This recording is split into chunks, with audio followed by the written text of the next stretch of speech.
भारत के सर पर जंगी जुनून सवार हो चुका है। पाकिस्तान का डर, इस्लामाबाद के इस खौफ की वजह है भारत की नई परमाणु पनडुब्बी INS अरिघात कि इंडिया ने 2 मजीद न्यूक्लियर पावर्ड अटैक सबमरीन बनाने जा रहा है और इसका मकसद भी यह है कि इंडियन ओशन में चाइना को टक्कर दी जाए। पहली हमारी न्यूक्लियर सबमरीन थी जो दोस्तों जो इंडिजिनस बनी थी, भारत में बनी थी, उसका नाम था INS अरिहंत।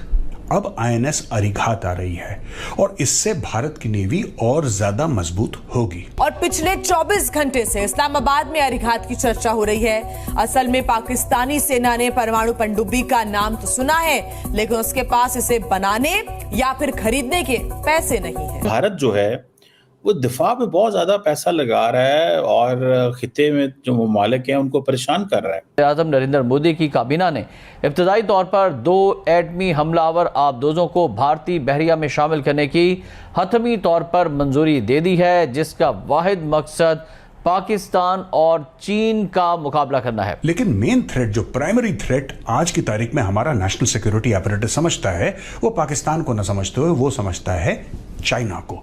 तो सारी तैयारी ज्यादातर जो है वो चीन के खिलाफ हो रही है। दोस्तों अब देखे ना, इंडिया हमारा हमसाया, वो देखिए कहाँ से वो कहाँ चलेगा। इवन के वो सुई तक वो खुद बना रहा है, ठीक है, और उनकी गाड़ियाँ अपनी ब्रांड है। यहाँ पे सुजुकी टोटा ने शोरूम बंद कर लिए अपने, वो वापस चले गए। ठीक है, तो बिजनेस अब यहाँ पे रह कौन सा गया, गरीब बंदा और पिसता जा रहा, और पिसता जा रहा। अब इसका मतलब ये है कि इंडिया की जो सबमरीन्स हैं, इनके पास इतनी, इनका जो शिप बिल्डिंग सेंटर है उसकी कैपेबिलिटी मौजूद है। के मंसूबे पर 5 अरब रुपए से जायद की लागत आएगी। आप अपने अंदर स्किल्स पैदा करें, जज्बे से कुछ नहीं होता। ठीक हो गया। भूख लगेगी जज्बा नहीं खा सकते, प्यास लगेगी जज्बा नहीं पी सकते। नॉर्मली डीजल से चलती हैं या डीजल इलेक्ट्रिक सबमरीन्स होती हैं, डीजल इलेक्ट्रिक या फिर डीजल।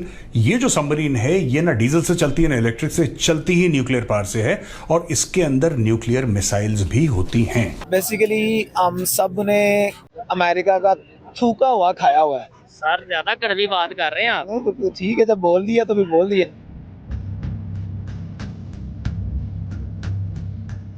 जय हिंद दोस्तों, मेरा भारत महान न्यूज़ चैनल में आपका स्वागत है। जैसा कि आप लोग जानते हैं कि भारत के पास इस समय 2 न्यूक्लियर सबमरीन हैं। एक तो पहले से ही है INS अरिहंत, और अभी कुछ समय पहले ही भारत ने अपनी दूसरी न्यूक्लियर सबमरीन INS अरिघात का भारतीय नेवी में कमीशन किया है। और इसी बीच एक खबर निकल कर आ रही है कि भारत 2 और न्यूक्लियर सबमरीन्स बनाएगा। ये खबर सुनने के बाद तो पाकिस्तानियों की हालत ख़राब हो गई है। वो सोच रहे हैं कि भारत पाकिस्तान के लिए और 2 न्यूक्लियर सबमरीन बना रहा है, लेकिन भारत का असली दुश्मन तो इस समय चाइना है। पाकिस्तान तो अब कहीं भी सामने नहीं ठहरता है, लेकिन पाकिस्तानियों का दिन तब तक नहीं बनता जब तक कि वो भारत का नाम 10 बार ना ले लें। आपको क्या लगता है? अपनी राय भी आप हमें कमेंट कर ज़रूर बताइए। तो चलिए दोस्तों, इसी टॉपिक पर देखते हैं पाकिस्तानी मीडिया का रिएक्शन। और वीडियो शुरू करने से पहले आपसे रिक्वेस्ट है, अगर आप चैनल पर नए हैं तो चैनल को सब्सक्राइब करके बेल नोटिफिकेशन के बटन को ज़रूर दबाइए।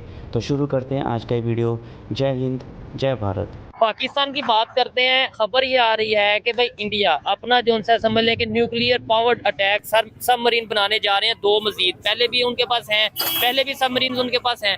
पाकिस्तान हर डिफेंस पे इतना पैसा लगाता है, लेकिन हम उस तरीके से यहाँ पे मैन्युफैक्चरिंग क्यों नहीं कर पा रहे, अपने जो सा वो सिस्टम को मजबूत या बेहतर क्यों नहीं कर पा रहे? सबसे पहले ना सिस्टम को मजबूत करने के लिए ना हर इंसान ना लूप होल चाहता है, क्योंकि हर बंदा अंदर से करप्ट है। मैं भी कहीं ना कहीं करप्ट हूँ, आप भी कहीं ना कहीं, क्योंकि बेसिकली करप्शन ये नहीं है कि मैंने किसी के पैसे मार लिए, मैंने करोड़ों अरबों का फ्रॉड कर दिया। करप्शन ये है कि मेरी अगर एक की ड्यूटी है कि मेरी रिस्पॉन्सिबिलिटी है, मैं अगर अपने काम में कोई ऊंची नीची कर रहा हूँ, मैं अपनी ड्यूटी, वो भी करप्शन है। तो हर चीज में कोई ना कहीं करप्शन हो रही है। दूसरी बात अगर ये कर लीजिए तो पाकिस्तान क्यों नहीं तरक्की कर पा रहा? मेन बात तो इसमें IT सेक्टर में ना सबसे पहले पाकिस्तान को ही ऑफर हुई थी। एहसन इकबाल जो कि नून लीग के IT मिनिस्टर थे, उनके पास बिल गेट्स की तरफ से ऑफर आई थी। पता नहीं पाकिस्तानियों को मुझे खबर प्रॉपर पूरी तरह तो नहीं याद, लेकिन मुझे थोड़ा थोड़ा जो रिमाइंड है उसके सारे वो मैं आपके साथ थोड़ा सा शेयर करता हूँ।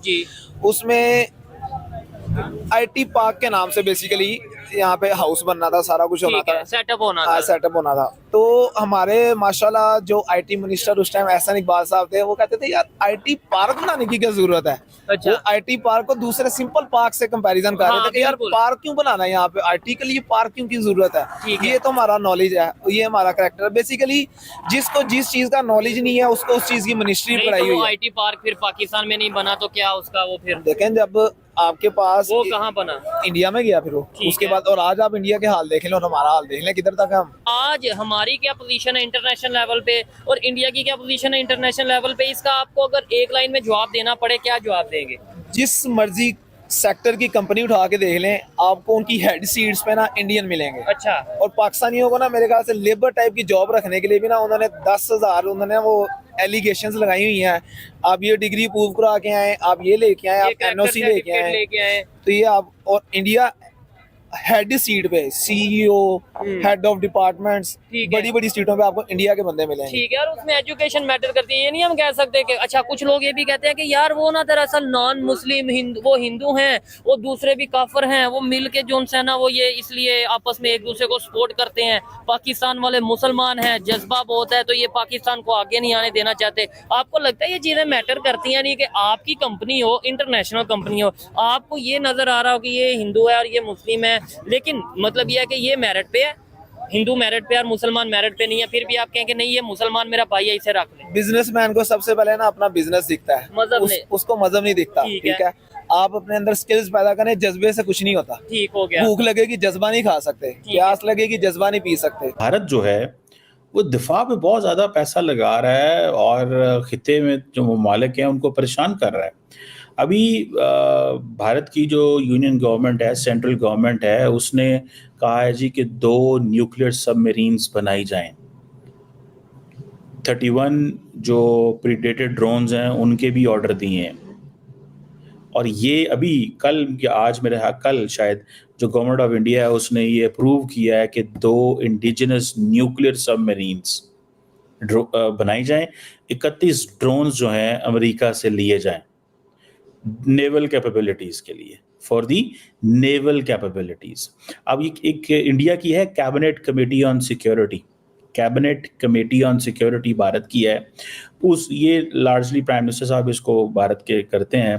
उन्होंने कहा है जी कि 2 मेजर डील्स हम कर रहे हैं न्यूक्लियर पावर्ड सबमरीन्स के लिए, फॉर द कन्वेंशनल स्ट्राइक इनको कहा सबमरीन्स कहा जाता है। और अब क्वेश्चन ये है कि सुनने में आ रहा है भारत का तकरीबन 40,000 करोड़ रुपया लगना है इसमें। पाकिस्तान का कह लें कोई 40,000 करोड़ है तो 80,000 करोड़ और 125 करोड़ पाकिस्तान का। ये कितने डॉलर बनते हैं मुझे नहीं पता, लेकिन यह है कि अगर इंडिया का 40,000 करोड़ कह रहे हैं और कई दफ़ा चीज़ें प्रोजेक्ट लेट हो जाते हैं, इन्फ्लेशन हो जाती है तो महंगा भी हो जाता है। अब इसका मतलब ये है कि इंडिया की जो सबमरीन्स हैं इनके पास इनका जो शिप बिल्डिंग सेंटर है उसकी कैपेबिलिटी मौजूद है, उसकी कैपेबिलिटी मौजूद है, तो इसीलिए ये सारा कुछ कर रहे हैं। फॉर एग्ज़ाम्पल आपको याद होगा कि कुछ अर्सा पहले मैंने आपको इस हवाले से हमने डिस्कशन की थी कि यूएस जो है वो इंडिया को नेवल लॉजिस्टिक हब बना रहा है चाइना को काउंटर करने के लिए, इसीलिए इंडिया भी अपनी मैन्युफैक्चरिंग उसने भी बढ़ा दी है। सो इसीलिए वो कह रहे हैं कि हम इंडिया को सेंटर बनाएंगे for resupply and maintenance of the naval vessels.